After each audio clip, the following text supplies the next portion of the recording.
మూడో టెస్టు మ్యాచ్లో టీమిండియా ఘన విజయం సాధించింది. 557 పరుగుల విజయ లక్ష్యంతో బరిలోకి దిగిన ఇంగ్లాండ్ జడేజా అద్భుత బౌలింగ్ దాటికి 39.4 ఓవర్లలో 122 పరుగులకే కుప్పకూలింది. 5 వికెట్లతో జడేజా చెలరేగడంతో ఇంగ్లాండ్ భారీ ఓటమిని చవిచూసింది. దీంతో భారత్ 434 పరుగుల భారీ తేడాతో గెలుపొందింది. ఈ విజయంతో 5 మ్యాచ్ల టెస్టు సిరీస్ లో భారత్ 2-1 ఆధిక్యంలోకి దూసుకెళ్లింది. టాస్ గెలిచి ముందుగా బ్యాటింగ్ చేసిన మొదటి ఇన్నింగ్స్ లో టీమిండియా రోహిత్ శర్మ, రవీంద్ర జడేజా అద్భుత సెంచరీల కారణంగా 445 పరుగులు చేసింది. ఇక తర్వాత మొదటి ఇన్నింగ్స్ లో ఇంగ్లాండ్ 319 పరుగులకి కుప్పకూలింది. మహమ్మద్ సిరాజ్ దెబ్బకి ఇంగ్లాండ్ విలవిలాడిపోయింది. ఇక రెండో ఇన్నింగ్స్ ప్రారంభించిన ఇండియా యశస్వి జైస్వాల్ ఆకాశ్ మెహద్దుగా చెలరేగి డబుల్ సెంచరీతో ఇంగ్లాండ్ బౌలర్లను ఊచకోత కోశాడు. అతనికి తోడు శుభమన్ గిల్ సైతం సెంచరీకి 9 పరుగుల వద్ద పెవిలియన్ బాట పట్టాడు. అయితే అంతవరకు అద్భుత ఇన్నింగ్స్ ఆడాడు. ఇక చివరిలో సర్ఫరాజ్ ఖాన్ అయితే ఏకంగా వన్డే తరహాలో బ్యాటింగ్ ను కొనసాగించాడు. 72 బంతుల్లోనే 68 పరుగులు చేశాడు. యశస్వి జైస్వాల్ 236 బంతుల్లో 14 ఫోర్లు,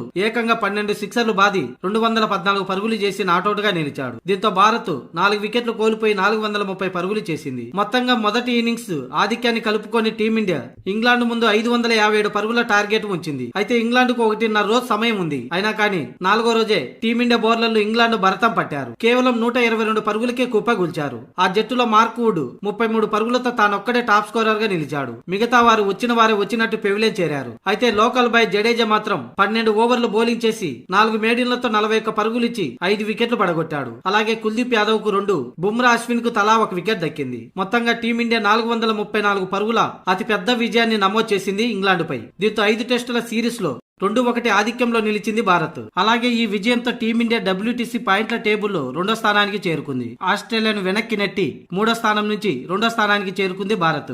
75% తో న్యూజిలాండ్ మొదటి స్థానంలో ఉండగా 60% తో టీమిండియా 2వ స్థానంలో ఉంది. ఇక ఆస్ట్రేలియా 55% తో 3వ స్థానంలో ఉంది.